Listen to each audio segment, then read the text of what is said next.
Le régime de Fornia-Singbe, la plus vieille dictature familiale en Afrique, montre de plus en plus sa face hideuse, en confisquant les libertés des citoyens, même les plus élémentaires. Dans ce Togo, un État dit de droit, laïque, démocratique et social, qui est censé assurer l'égalité de tous les citoyens devant la loi, et garantir les droits civils et politiques, les prières sont interdites à une catégorie de citoyens, simplement parce qu'ils sont opposants. Oui, au Togo des Gnassingbé, s'opposer au clan qui a pris en otage le pays depuis 60 ans, relève d'un crime.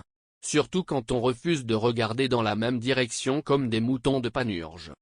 Les membres du Front Touche pas à ma Constitution en ont fait la douloureuse expérience, eux qui ont décidé de se mobiliser en faveur des détenus politiques, arbitrairement maintenus dans les geôles de la répression depuis plusieurs années.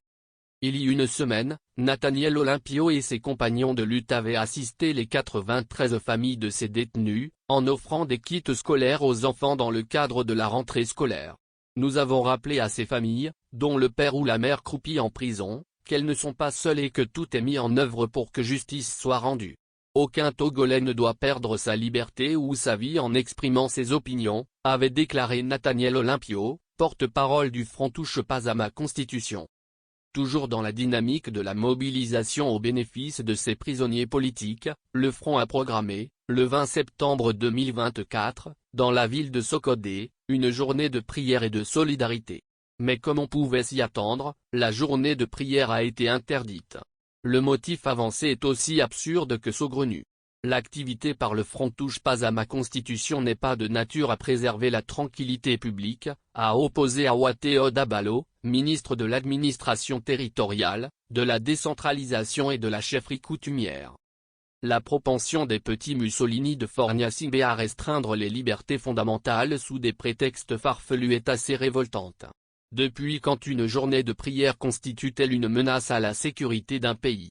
C'est cela aussi les tristes réalités d'un régime tyranno-monarchique où les dirigeants sont foncièrement allergiques à l'opposition et enclins à faire entorse à la liberté d'expression et de réunion pacifique pourtant garantie par les textes.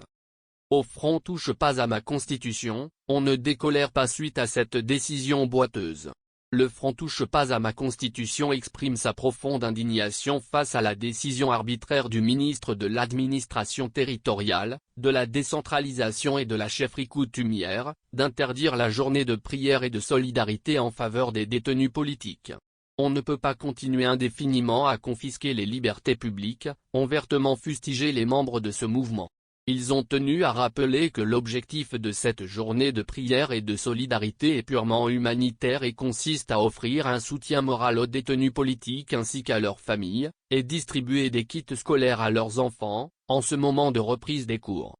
Cette initiative s'inscrit dans une démarche de compassion et d'entraide sociale, valeur largement partagée par les Togolais, ont-ils insisté. Nathaniel Olympio et les siens estiment par ailleurs que l'interdiction du ministre, notifiée par une simple lettre, constitue un abus de pouvoir caractérisé et une violation flagrante des droits constitutionnels des citoyens togolais. Nous attirons l'attention du ministre sur le fait que, selon la loi en vigueur, une interdiction de manifestation doit faire l'objet d'un arrêté ministériel en bonne et due forme, et non d'une simple lettre. Cette procédure par arrêté est essentielle pour garantir la transparence et le respect de l'état de droit.